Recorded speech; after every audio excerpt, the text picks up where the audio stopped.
As we reported, the Nobel Peace Prize was awarded today to the UN's World Food Program for its work combating global hunger, especially during the pandemic. Amna Nawaz spoke early this morning with the WFP's leader, who was in Niger as part of a mission. And joining me now is David Beasley. He's the executive director of the World Food Program. David Beasley, welcome to you and congratulations. So tell us, how does it feel? You know, it's absolutely unbelievable. I'm here in Niger, which is probably the most appropriate place to be as we've received this award, because I want the world to understand that people are struggling all over the world. And so I was in a meeting as we were talking about issues in Niger of starvation because of climate extremes, as well as war and conflict from extremist groups. And so somebody walked in the meeting and said, a Nobel Peace Prize. I'm like, yeah, wow, who got it? Who got it? And they said, we did, the World Food Program. And I was like, oh my gosh, wow. I mean, first time I think my life, I was speechless. Thank y'all. Can you believe it? Wow. Yeah, anyone who knows you knows that it is very rare for David Beasley to be speechless. But let me ask you, because the committee said your agency was able to intensify the work that you're doing to meet this dramatic rise in global hunger around the world during the pandemic. They said you met it with impressive ability, but tell us, what has that rise been like? How much worse has global hunger gotten, and how have you been able to meet that need?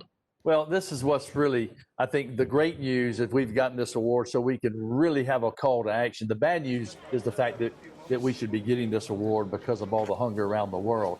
And quite frankly, most of it's man-made driven. And if you compound that with climate extremes, when you look at the fact that just in the last 3 years, the number of people on the brink of starvation had risen before COVID, 80 million to 135 million. And now, with COVID, the number of people, and I'm not talking about people going to bed hungry, on the brink of starvation, is now to 270 million people. And quite frankly, with the billionaires making hundreds of billions of dollars with COVID, we're facing the worst humanitarian crisis since World War II. They need to step up. We need an extra $5 billion to save millions of lives around the world. This is a call to action. With all the wealth in the world today, no one should be dying from hunger, not a single person. David, you've mentioned $5 billion in need just to keep people off the brink of starvation, and you referenced those billionaires. There's more than 2,000 billionaires in the world. You've made the point before. When you talk to them, do you think that they will step up in this moment? What's been the response from the world's wealthiest people? Well, you know, the $5 billion that we're talking about is additional money, because we feed 100 million people. And literally, as the starvation rate is spiking because of COVID and economic deterioration, the billionaires have got to step in. We're just asking them to step in this one time to help humanity. The world needs them. And I will be very disappointed if they don't. But I know $5 billion is a lot of money, but for the billionaires that are making literally hundreds of billions during COVID, come on, please be with us, join our hands, show the world you care, and let's do it together, because no one should go to bed hungry. No one should starve to death today because of hunger with the wealth we have today. David, where are the hot spots? You and I have spoken before about Yemen, where 2/3 of the population is food insecure at the moment. Where else is the greatest need right now?